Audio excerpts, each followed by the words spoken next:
What's up, everybody, man? It's another episode of DNA-TVISION, and today I got my boy, man, my cousin, Lance Pollard. What's going on, bro? So I don't care, folks. Owner of CBC Luxe Chauffeured Transportation. Yes, sir. What that's like? Hey, man, it's good, man. It's been good. It was unexpected. You know, with sometimes, you know, that's it. That's what happens. You know, you're looking to do something else, and you kind of get pushed into another area, and at the end of the day, I guess we just listened, and it's been good since. That's what's up. That's what's up. But before we get off into that, man, let's see where the journey started, man. What's your earliest childhood memory? Earliest childhood memory, man. I'm probably gonna say South Park, man. 1886 Euclid. You went to that's when you was going to elementary school at in South Park? Yeah, I went to Peach. You know, first, second, third, and then I think some kind of way the district we had to pull tracks. I ended up at Price. Yeah. For, you know, 4th and 5th grade, and then came back to South Park 6, 7, and 8. So it's just, what was that, Price? No, it's at Peach.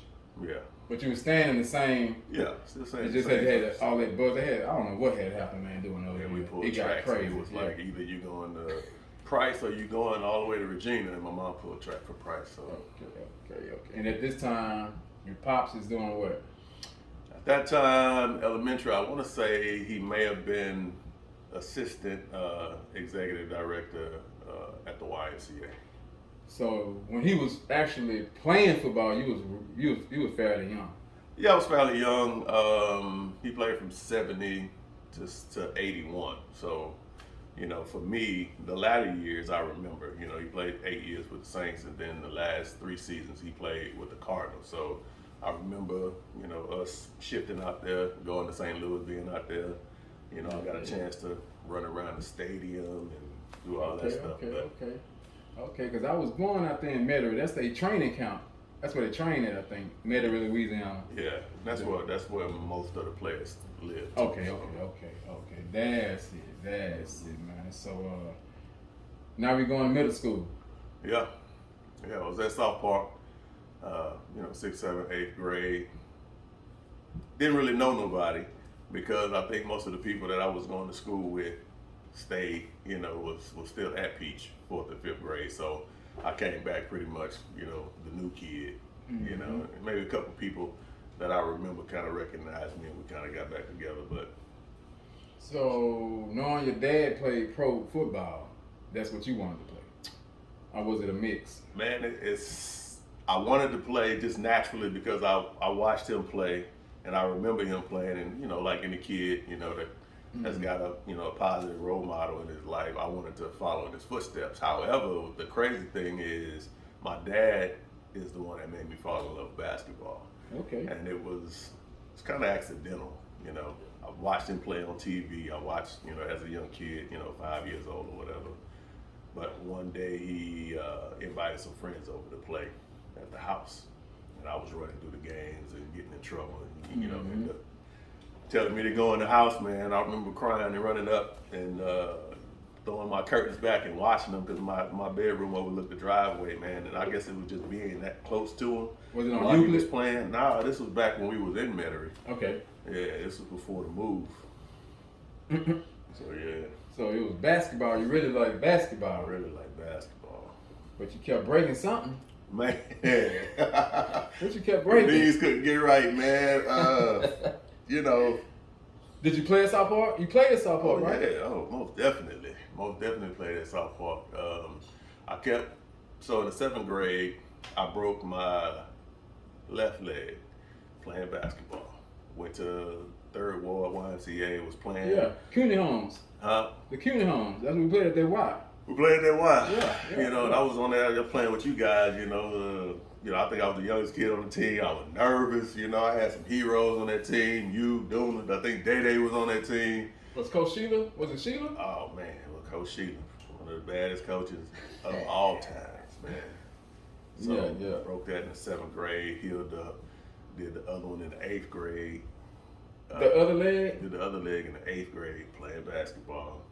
So it was, you know, it was just one right at the other, which kept me from playing football in high school, you know, because I was on crutches all summer, so when two-a-days started, it's like, Oh, yeah. yeah.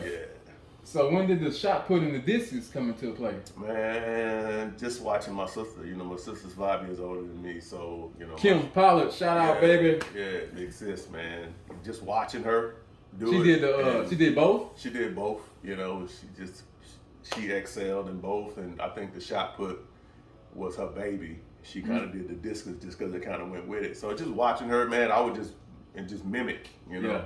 Yeah. And it was 8th grade. It's like, you know, all the popular kids, you got to do something. You know. I didn't want to run. You know, I could run, but I just didn't want to run. So I did the shot put in the discus. Well, you started off good at it? Man, I did. You know, I'm not trying to, you know, toot my own horn, but you know, I was the only kid at that time that was doing a full slide, and I was doing a full slide because I was watching my sister, so I knew how to do it. What's that? A full slide? Well, you start from the back of the ring and you spin? You slide. I didn't spin. I slid. Okay, that's what that is. Yeah. Without the spin. Yeah. Okay. And slid in with, you know. And you got that from Big Sis? I got that from her because, okay. You know, when I was watching her, she was in high school, so that's what all the high school kids were doing. So I came out firing on that. So you did it from 8 till you graduated? Yeah. Okay. 8th, I graduated. 9th grade, it was just natural. I was just going to do it. Did Kim, did she win state or did she go? She went to state. Okay. I'm not sure what she placed in state, but she did. Obviously, she did place. Okay. You know. So you ended up going to state. Did go to state. What year was this? As a senior, 94. Okay. Yeah. What was that like? Man, that was probably the most fun I had in high school. You know, that year our track team was, and it was crazy because it wasn't that many of us. It was like the 4x4 was top in the country. Who was that? If you remember. Marlon Ramsey was the fastest in the country. We had Chris Price, who was, I want to say, the second fastest in the country. And then Mike Landry and Raymond Sutton was also on the team. And they were probably, I want to say they was top 10, you know. So it was a no-brainer they were going to state. So y'all had the fastest relay team in West Brook. That's what you're trying to say. 4x4. The best. 4x4. Period. Period. So you went to state having a good time. Where was it? Texas, Austin? Yeah. It was tough. Yeah, UT. So who was your comp? Did you blow everybody out or? No, man, I didn't. That was what was motivating me because I was the smallest guy, you know, probably about 6'1", 220. Everybody else were D1 offensive and, you know, defensive linemen with, you know, going to big schools. They get you playing football. Now they trying to throw you. Yeah, at 330. You wasn't playing football. I wasn't playing football. No. Okay. So, you know, they kind of wrote me off, which kind of motivated me. You know what I mean? They was writing me off in regionals and in state, so I had to show out, man. Come home with the gold. No, I didn't, man. I came home with the silver. I got second in state, but obviously we won state as a team. Oh, okay, yeah. We won a state championship as a team. Okay. Yeah. Hey, man, you put in your work, man. I did, man. It hurt my feelings because the dude that beat me, like I say, he was 6'6", 340, beat me by a quarter of an inch, man. Quarter of an inch, piece of grass. Man, that's good. So high school, we had a great high school career, man. Yeah. So what was the next step after, you know, graduation? Man, next step, obviously, you know, naturally people, you know, you're supposed to go to college, you know, and I had a full ride, you know, scholarship in track. To where? Initially, I was going to Southwest Texas State in San Marcos. Some egos got to flying with some brand new administrators who wasn't athlete friendly. So, you know, like the lady said, he thinks it's Harvard, but it's not. So we want your SAT scores to be up here, and mine wasn't, you know. And so I ended up calling Lamar last minute, and Coach Dale was like, "Oh yeah, we want you." So I went to Lamar. And what was that experience like? It was terrible, man. Oh man. Come on, LU. It was terrible. It was terrible. But it wasn't you. It wasn't LU, man. Like the people I met at LU, you know, all of that was great. My teammates were great. Coaches was great. It's just that college wasn't what I thought it was going to be. Okay. You know, I'm in my hometown, but I was on campus, living on campus, and I just felt like I was spinning my wheels. You know, I didn't have any direction. You know, I felt like I was out there by myself. You was in the track. You was still doing your track thing, right? I was doing track. I was With doing your mind, track. you just everywhere. Yeah, I didn't know, like, what am I here? You know, what am I supposed to be doing? You know, I was just picking classes because I thought I needed them. You know, picking careers because I thought they made a lot of money and it just wasn't working out. So you're trying to figure it out in college, and what you come up with? I didn't, man. I ended up, like I said, just spinning my wheels, going to class, messed around and got on academic probation. And then, you know, of course, coach said, go to summer school, get that grade up, and then you can come back and resume your scholarship. But again, I didn't know what I was there for, what I was doing, and so I just didn't do that. So now it's time to go get a job. So your wife, was y'all high school sweethearts? No, not necessarily. I was a second semester freshman, and she was a senior in high school. Okay. So at this time, was you telling me, was y'all together yet? At this time, when you trying to figure out? No. But that's your first year. Yeah. Okay. Yeah. That was 95, 96. So where you met your wife at? And this is gonna sound bad to some. Uh-oh. It's gonna sound bad to some, man, but it's not what it was, man. Javon's brother is the same age as me, and I met him in the 9th grade. And he and I, man, that's my ace, man. That's my best friend, you know.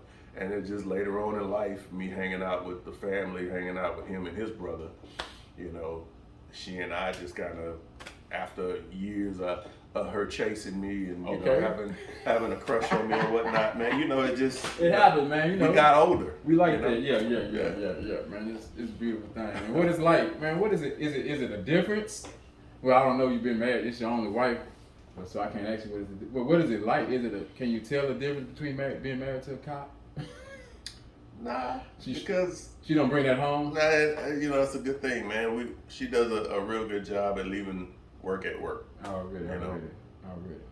Yeah, I've never had an issue with that. Maybe you know, maybe it's crept in a little bit, you know, and I may pull her coattail or whatever, you know, and you know, she was like, oh yeah, you know, I get it, you know. And how long y'all been married? Man, it'll be 20 years this year, man. 20 years, man. That's a 20 beautiful years. thing. Black love, man. Yeah, yes sir. It's beautiful. What the kids got going? Man, daughter just graduated. West Brook? Just graduated from West Brook. So she's trying to, you know, get her college stuff together. You know, she's just going to do her academics. So trying to decide whether she's going to campus or whether she's going to start online, you know. And my son is starting West Brook this year. What? So, yeah. Man, look how time flies. 9th grade, 10th grade? 9th grade. Man. Yeah. So we started, when did the company come? What year was this? So 2000 and I would say 13, Mm-hmm. we had a concierge service. The original name is Carte Blanche Concierge. Got a little bit difficult to say, so we kind of shortened it to what it is now. Actually, we were just doing like errand services. We would do a little bit of everything. I joined this networking group and had to invite people, was part of the protocol. And I invited a childhood friend, Cornell Price, you know, builds homes out here. And he said, man, I'm trying to expand my portfolio, man. I think I'm gonna get a concert down here. I'm gonna get Tyrese to come down here and do a concert for Mother's Day. I want y'all to take care of everything, you know, the transportation and everything. And we did it, man. Didn't know how we was gonna do it. Yeah. I just said, yeah, man. We ain't had no vehicles. We didn't have anything. Yes, we'll do it. We do it, man. We got it.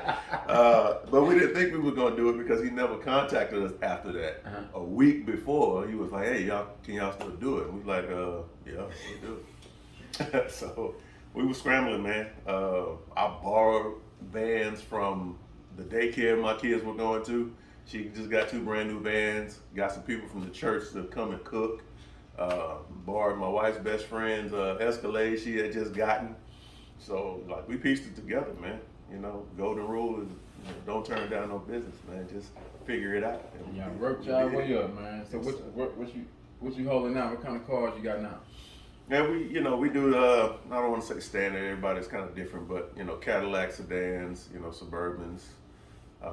We got a Chrysler limo, You know, we have other vehicles available to us. You know, Escalade, limos, Sprinter vans. So what y'all go to the airports or what? We do a little bit of everything, man. Any kind of transportation, whether it's business, It's it's chauffeur, personal. Okay. Yeah. But airport transfers is probably the main thing that we do. Okay. Besides the Tyrese, you know, famous, you know. Man, we've had some that Tyrese was probably the most famous. You know, we've had. How was he? Tyrese Did y'all even go there? Nah, man, he's a cool, laid back guy, man, and found out pretty quick that he's pretty thrifty. He don't spend a lot of money. Okay. You know, he don't, man. Like that's one of the reasons why we went into transportation, because of the money that we made from him, aside from what we did for Cornell, because he didn't want to stay in Beaumont. He wanted to stay in Houston after the concert. So we took him to Houston, and then after that, he called me like 3, 4 in the morning, like, hey man, I like y'all vehicle and everything. Can y'all get me to Biloxi, Mississippi, the next day? Yeah, we'll do it. Of course. So we brought him there, man. He's a chill guy.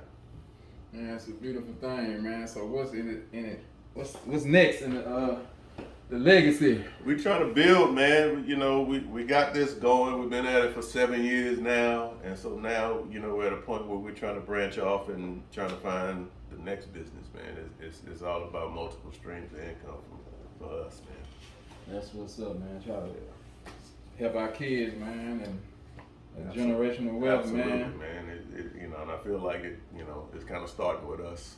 You know, Yeah, so, have to, yeah. Yeah. So. We know how it was, man. But from DNA-TVISION, man, we appreciate your time. We appreciate, man, the example you set, man, for your family. We appreciate, man, everything you're doing for Beaumont, and we really appreciate that you example you're setting for black men, man. We love you, man. Appreciate you.